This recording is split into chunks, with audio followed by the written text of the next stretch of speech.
Ah, Mr. Wilson, you're back. What's up, dude? How was your trip? It was good. How was surfing? I wasn't surfing. I was having meetings. Did you not see the vlog? Oh, yeah. Well, I kind of called you out on the vlog. I was surfing. But yes, Yeah, you were it surfing. was insane. Super fun. Yeah, I posted some videos on my personal Instagram. Time of my life out there. It's so rad. But got back here. We got a ton of stuff going on in this episode. The burgundy truck that we did. We had, or copper, we had a bunch of people ask people what you guys would call it, and we came back with a bunch of fitting names, predominantly copperhead. It does fit because we've got the fiber front winch bumper on there, kind of flows with the name, copper color, perfect. However, one person came out with the name Ron Burgundy. That was epic because we are in San Diego. I threw out that word epic, play on words, because this guy always wears an epic hat. So anyways, Ron Burgundy, we're gonna name it the Ron Burgundy color because it is fitting. We're in San Diego, we're keeping it classy. So let's go out there, take a look at it. We've got a bunch of parts hung on it, a lot of black accessories going on there, which definitely changes the color. And that's a cool thing about paint jobs is when you get a paint job on there, you're not sure exactly what the fit and the finish is gonna look like, what the truck's gonna look like. And until you get the accessories hung on there, it looks one way and you completely change the look. So take a look at this beast.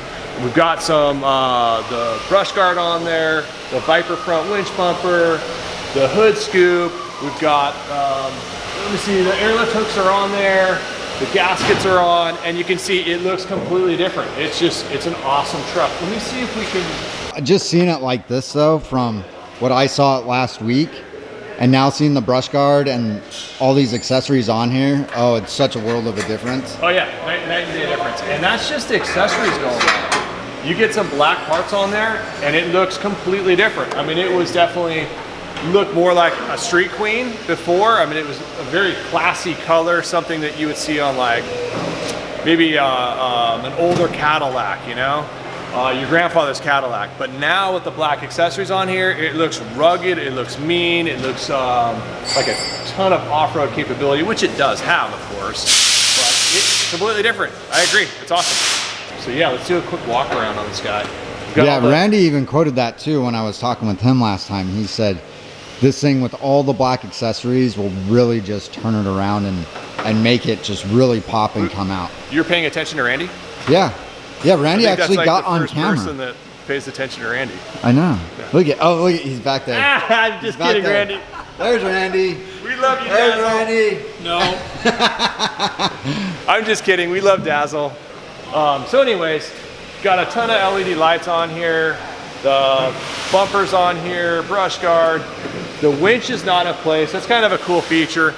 It's really easy to put the winch on. You just slide it up from underneath here. There's an access point down low that you can just slide the winch into and then wire it up. So that makes it easier to get this hung and then get all the accessories on there and then come back to final fit and finish with the winch. Still learning. Anyways,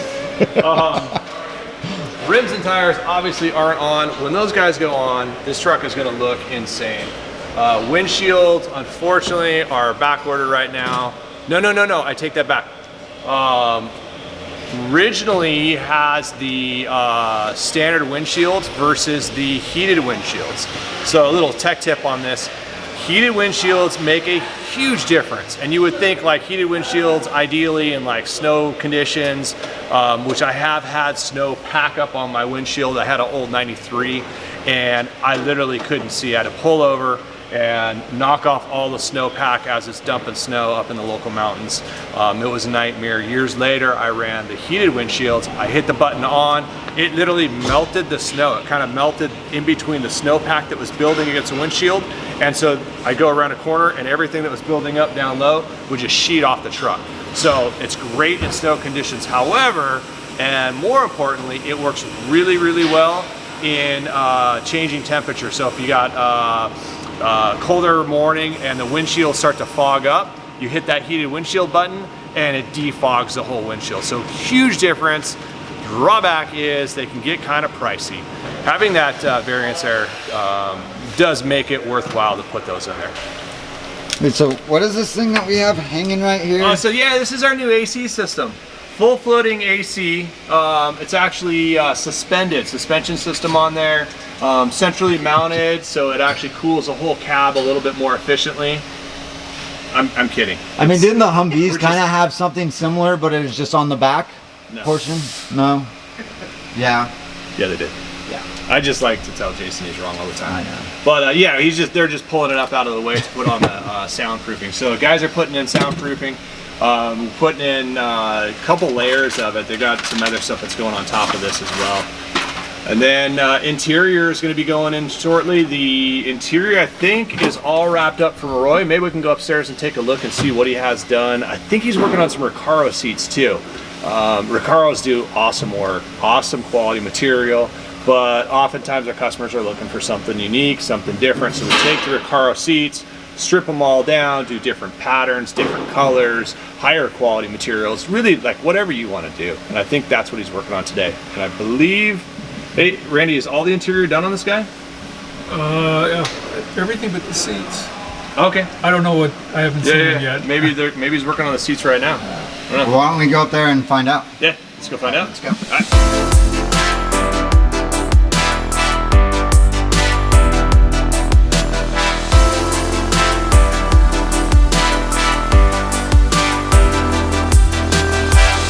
Alright, so we're upstairs in the upholstery shop. Let's go check it out, see where Roy Magic Hands is heading up to. What's up, buddy?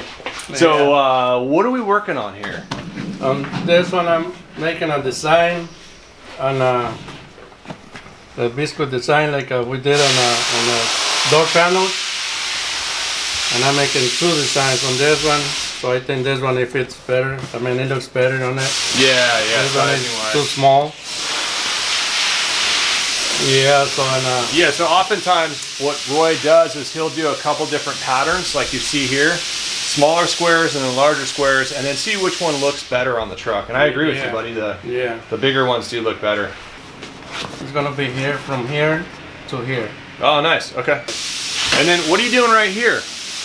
What's that representing? I'm just try to make a design on it, but I guess we're gonna leave it like that, plain. It looks better. So we're gonna put this in here. Actually, have it tucked in. Hey, Ryan, Yeah. hold on. Yeah. Excuse me. I see something back here on the wall. What is this? Who Oh, Schwarzenegger. is that?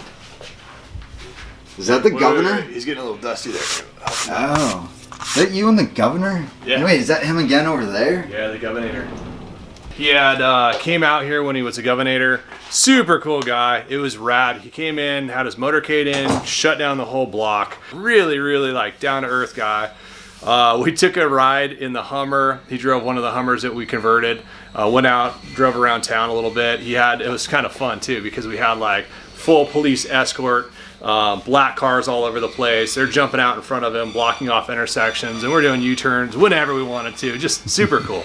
But yeah, I was talking to him, and I asked him, I was like, look, I understand you brought the Hummer to market. I mean, you were instrumental in taking the H1 to market.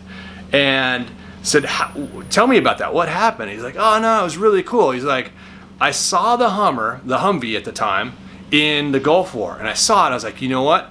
I have to have that. And I used to drive tanks. I was in the military. I wanted that vehicle. And so I flew out to AM General, South Bend, Indiana, met with the guys there. I walked in and I said, hey, here's what I want to do. I want to buy this Hummer or this Humvee. Keep saying Hummer. It turned into Hummer eventually, but I want to buy this Humvee from you. And he said, well, we can't sell it to you. We have these ITAR regulations, which are regulations in place that don't allow military grade vehicles or weapons to get into the hands of civilians. He's like, okay, well, it's just a vehicle. I just want my off-road vehicle. So what do I have to do to make this happen? So they kind of chuckled. They brought the attorneys in.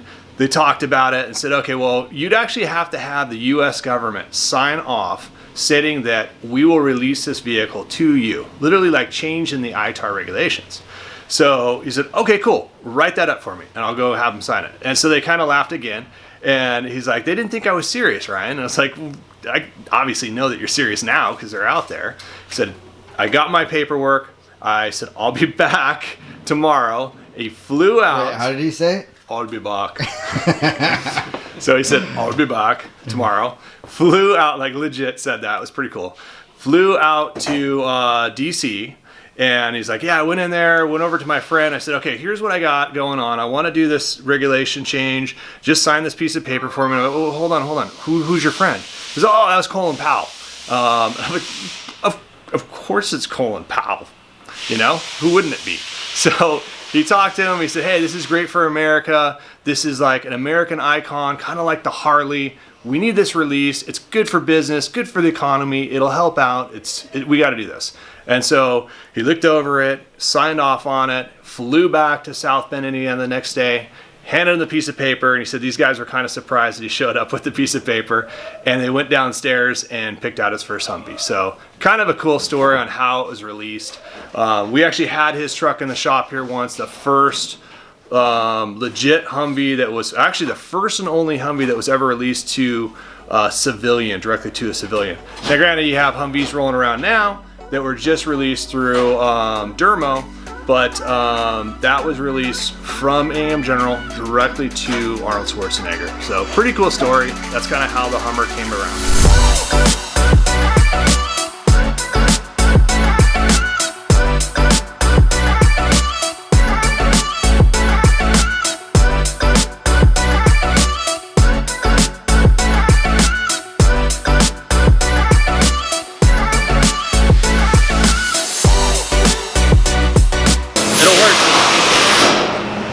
Are you gonna run? You running? No, I'm gonna look at this sweet step. Sweet step. We see this sweet step? You see Yeah, it? that's why we're back here. That's why Ryan's back here too. You want to have Sanderson like walking over here and like, hey Paul, check this out. I want to show this to you with the changeover. What we did before, we're just recreating that. So we're acting now? I know, fucking Yeah. What do you think, Sanderson? You wanna act it out? like I like him anyways. I know. Are you getting up in my bubble now? Hey, me too. No, let's just go. Come on now. Look, we already got all this. Action. Action. There we go. So check this out. We've got the exoskeleton going in place, and specifically the issue we're having is the ladder system. So we integrated this ladder, these bars here, these rungs, into the exoskeleton, which is kind of a really cool feature.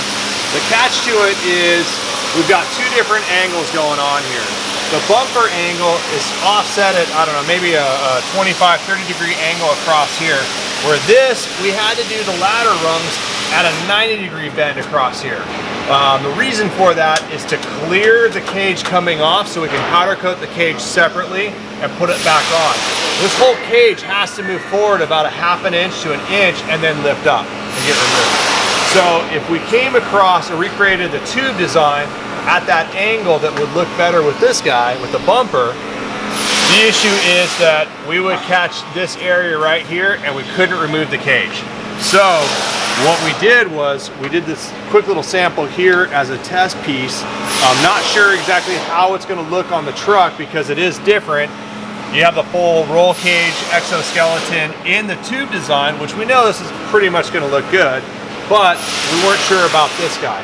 It actually works really well because it has kind of a very boxy step look that emulates this kind of sharp edges on the bumper, and we're integrating the bumper into the tube design. So it's a good integration and flow from, you know, sharp angles into the whole tubular structure, which is really cool. And also we're able to make this edge sharper, a lot tighter because we're cutting it all out, and then we'll fully box weld it in. So we did this as a sample, got some pictures going. We're gonna shoot it over to the customer, see what he thinks. But I think this is a way to go. Let us know what you guys think. But if you come in, Jason, come over here from this angle, you can kind of see how this looks, where it's like really kind of cages in the back, and it just aesthetically, it looks a little bit out of place. And also, having the diamond plate texture on here will really aid to getting up and down.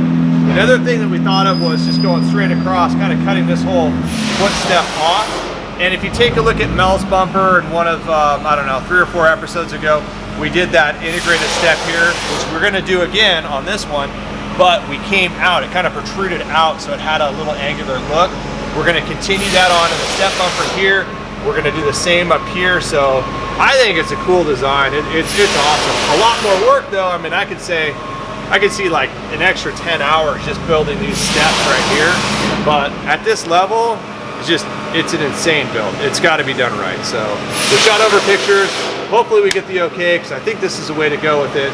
But let us know what you guys think. Exoskeleton's come along really well.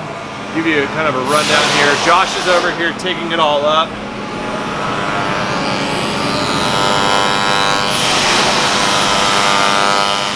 So right now, we've got it pretty much tacked together.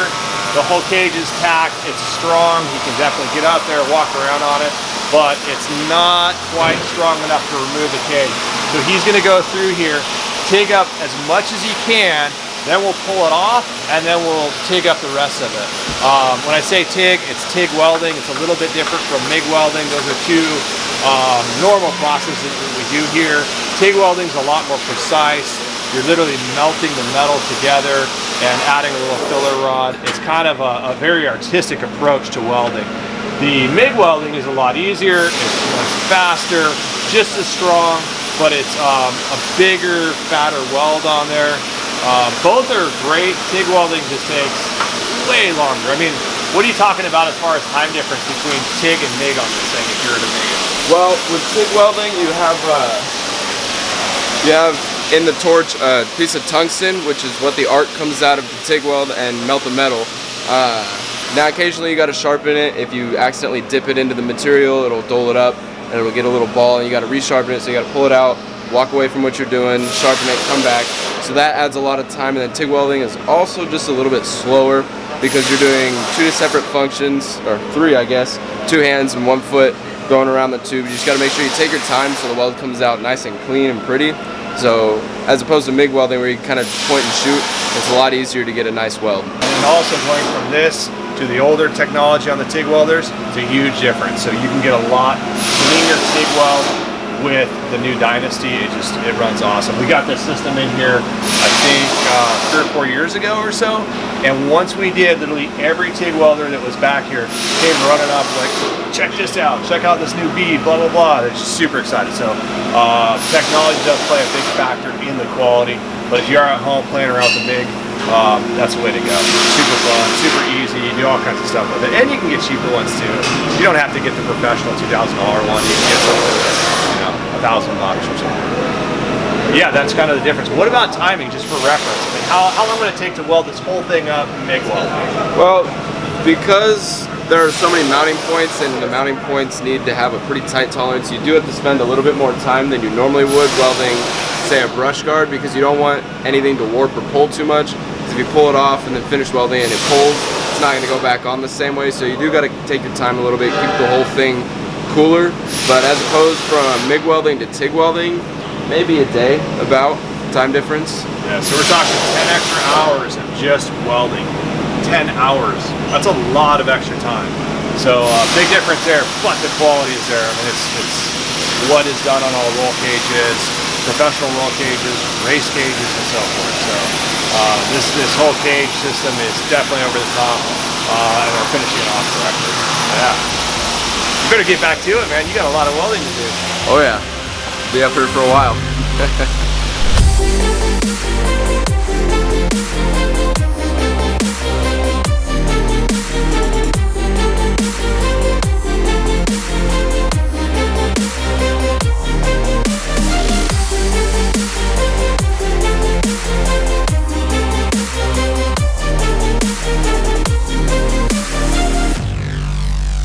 Hey folks, thanks for tuning in and watching. We definitely have a lot of fun here. I love what I do. I know that our crew has a lot of fun, and we definitely enjoy sharing that with you. So again, thank you very much for tuning in. Next episode or two, we're going to be showcasing this build. Awesome build. It is a Kevlar finish paint job in a metallic green. Very subtle metallic hues inside here. Full build, Duramax conversion on it, slant back. It's just awesome. We've got the interior going in on it. This was the interior that Roy was working on, Magic Hands, and with the custom checkerboard stitching that goes in there with the green accents. So that's tying in with this color here. So check back in on the next episode or two. We'll be showcasing this. Make sure you hit the subscribe button down below. And Other side, Ryan. down below. I always mix that up, or somewhere. It's somewhere out there, I promise. Thanks for watching. See you guys soon. See Wilson back? Yeah, there he is, the man of the hour. Oh, whoa. Here. Didn't turn. He's that way. Oh yeah, you got to put this on too. It's important to hear things like that. Oh.